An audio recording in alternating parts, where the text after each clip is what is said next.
Assalamu alaikum. Мекендеш медиа YouTube каналын көрүүчүлөрү.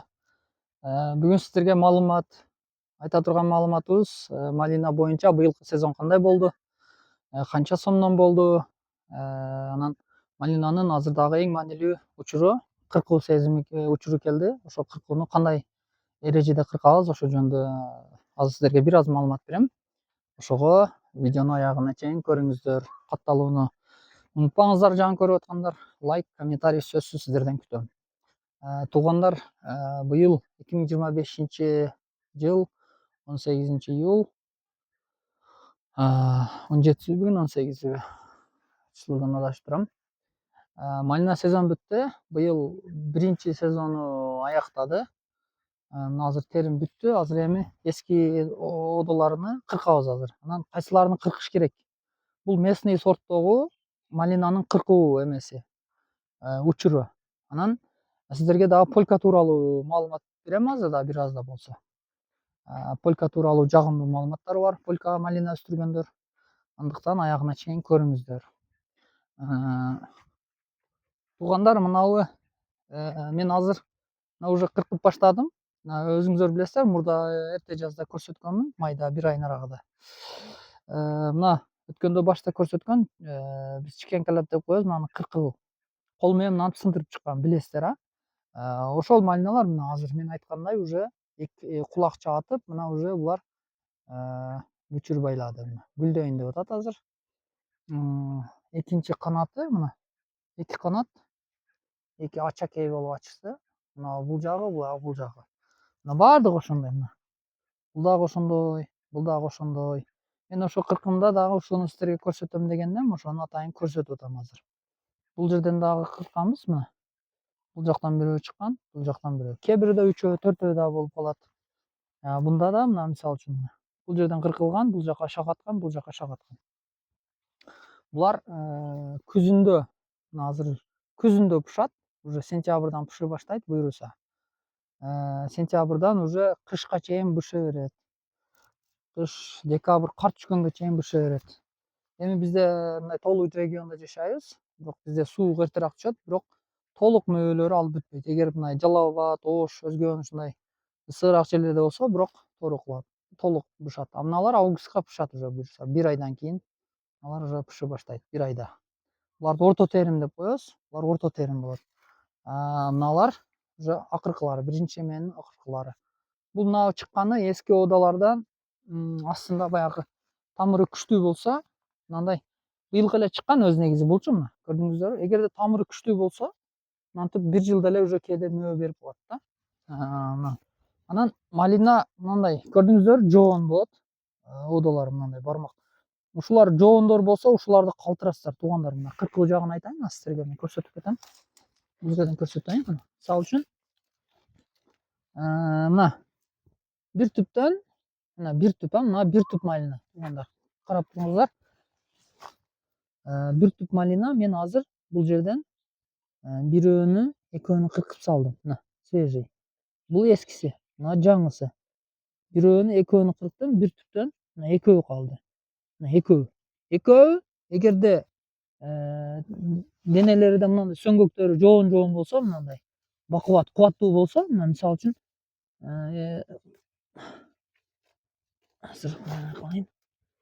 Эгерде мына көрдүңүздөр, бул жерде дагы азыр кыркканым бир түптөн чокултуулайын. Ашайт деп атат. Мына бир түптөн азыр бул мисалы үчүн мына бирөөсүн, экөөнү кыркыптым да. Экөөнү, үчөөнү мына. 1, 2, 3-өө кыркылган. Мына, 3-өө кыркылган. 1, 2, 3-өө кыркылган, 3-өө калган. Эмне үчүн калган? Себеби 3-өө тең мынабу эмелери кубаттуу, сөңгөктөрүчү. Ошон үчүн 3-өөнү калтырдым. Эгер бирөө мындай ичкераак болсо, экөөнү калтырмакмын. Бул жерде 2 түп. Эгер эмнеге буну калтырдым десеңиздер, мыналар бир семейка, мына бир түп, бул өзүнчө чыккан. Мунун тамырынан чыккан, бир отдельный үчөө. Мунун кыркпаганын себеби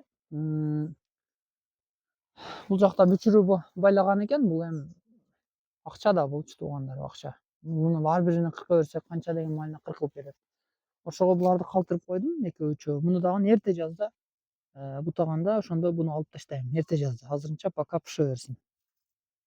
Анан үчөөнү алып таштадым. Анан дагы бир айта кетчү нерсе, мына булар азыр экөө үчөөдөн калды. Ар бир түтүндө көрдүңүздөр, кээ бирөөдө бирөө, мынада бирөө мисалы үчүн, наркыда экөө. Булар эрте жазда мынантип шактайт туугандар. Мыналар мынантип шактаганда коюу болуп кетет. Көрдүңүздөр, мына мисалы үчүн мына ряд кыркыл элек. Кыркыл элек бул жак коюк, көрдүңүздөр? А бул жак уже суюк. Себеби мен эскилерди алып таштадым да. Бул эскилерди албасаңыздар, булар кереги жок да. Булар уже отун, булар эчтеке мөө албайт булар. Булар кереги жок. Сиздер наоборот мына жаңы чыккандарга бул 1 жыл служба кылды, болду. Кийинки жылы мыналар кесилет, мына азыркылар. Буларды ордуга жаңы чыгат эрте жазда. Булар дагы эрте жазда чыккандар. То есть бир эмеси 1 жыл служба кылат. Мөө берет, анан кийин кыркып саласыздар. Кыркпасаңыздар анын кереги жок. Бекер эле коюп калып, ичиге аба кирбей, жерден азык талашып, буларга дагы оору тийгизип, мындай кыскасы лишний да ал. Ошон үчүн алып таштайсыздар. Анан эгерде зерикпесеңиздер, мен былтыр кылгам, бирок быйыл кылбадым. Мынантип жалбырактарын мынантип жууп салсаңыздар сонун болот. Мындай кылыпчы. Бул эч кандай малинага эч кандай зыян келтирбейт. Тескерисинче, бул мына жалбырактарын алып таштасаңыздар, малинанын ичинен аба жүрүп, циркуляция болуп, аба шамалдап жакшы болот да, негизичи. Быйыл эми мен андай кылып айтам, бирок былтыр зерикпей ушинтип чыккам. Себеби малинанын ичиге мына көрдүңүздөр, бул жак коюк, азыр шамал да кире албайт. Аба жакшы болгону, аба кирип неме кылып турганы жакшы. Мына ушундай туугандар, азыр кыркылып алып атат. Зерикпесеңиздер ушинтип эме кылыңыздар. Азыр бул жакта дагы эски эмелерди көрсөтөйүн сиздерге. Мисалы үчүн, бул жерде азыр мына картостары эки эле ода калган, экөө. Мына алынат, мыналар эскилер, көрүнүп эле турат. Отун болуп калган, жыгач болуп. Булар алып бүттү мына, көрдүңүздөр? Булар алып бүттү. Мөөсүн берип, булар карыды да уже. Мына эчтекеге жарабайт. Болду, отун уже булар. Көрдүңүздөр, даже өзү да кургап атат мына. Ошондуктан буларды алып ташташ керек. Мындан бүтүп калат. Анан мынантип жалбырактарына мынантип сыйрып таштайсыздар, боло берет. Анан мындай жарым жарты өсүп өспөй калган мынандакалар бар. Мындай. Мисалы үчүн 1 метр да өскөн эмес, мынантип калып калган да, ни туда, ни сюда. Буларды алып таштайсыздар. Булар ничке. Булар кереги жок, ашыкча. Кыркып алып таштайсыздар. Мындай сүңгөктөр көрдүңүздөр, жоон болсо, айырмасын көрүп булар бакубат жакшы да. Сонун. Мына эскилерин алып таштайсыздар, болду.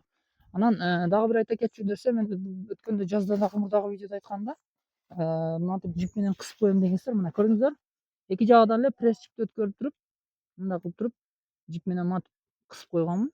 Бул мына эки жака мынаны жыгытпайт. Мына сөөнүп турат. Азыр жип жок болсо, бул жака жатып калат. Бул болсо нарага жатып калат. Ошондуктан муну мындай кылып байлап койсок, кысып калат. Ошону менен малиналарыбыз кыла берет. Бул жергиликтүү сорт.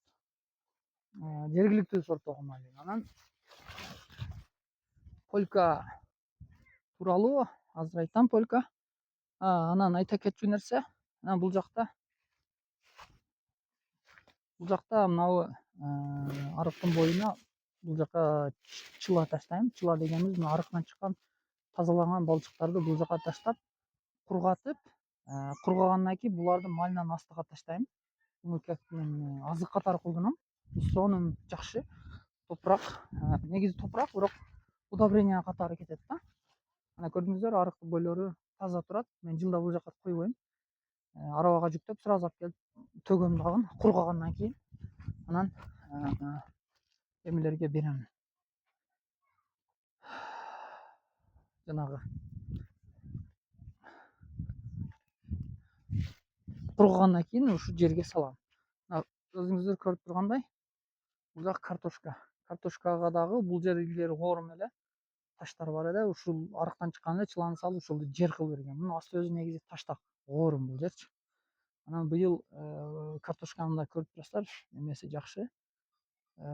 Кичине жуктар түшүптүр. Дарыладык.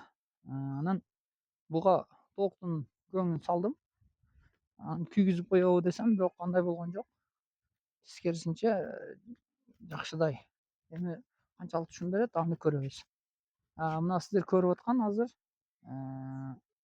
Мына кызарып пишип аткан булар полька сортунда. Азыр жакындан көрсөтөм силерге. Баары бир алыстан бул камера көрүнүп атат экен. Мына көрдүңүздөр полканы алганын. Мына полька. Түшүмдүүлүгүнө караңыздар. Мына айта кетчү нерсе полька боюнча полька эккендерге жагымдуу жаңылык дейинби, кандай дейм. Мына карасаңыздар сонун алат экен. Астына чейинчи. Бирок булар кечирээк пишат экен, эми пишип атат да. Биздин малина жергиликтүү сорттогу малиналар бышып бүттү. Булар эми пишип атат. Азыркы күндө местный сорттогу малина 120 сом болуп атат. Полька сорту 150 сом болуп атат туугандар. Отдельный кадам жайда бир жерде алып атат экен.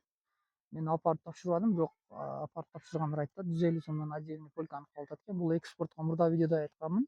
Экспортко жакшы кабыл кылат экен, экспорт жакшы көрөт экен бул порода сорту.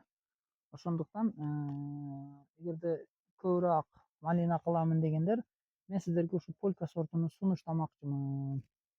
Мен эккенге эми өзүң эмнеге экпейсиң деген суроо болушу мүмкүн. Менде жер жок туугандар. Ошондуктан биз эми жергиликтүү сорттогу малина үйрөнүп калганбыз. Ошондуктан наркы малинаны бузуш керек. Убакыт көп кетип калат.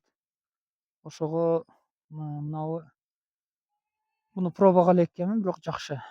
Жаман эмес. Просто мындай бизнес үчүн ыңгайлуу сорт экен да. Ошондуктан бул сортту бизнес үчүн эккенге сунуштайм. Бирок бул вареньяга, компотко болбойт туугандар.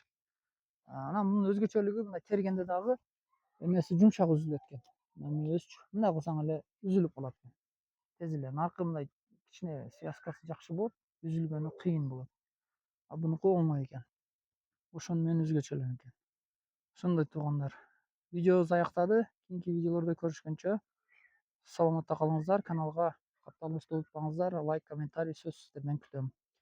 Дагы кандай видео көрүүнү каалайсыздар, буюрса дагы жакшы кызыктуу башка тематикага дагы өтөбүз. Ошол тууралуу видеолор дагы тартабыз.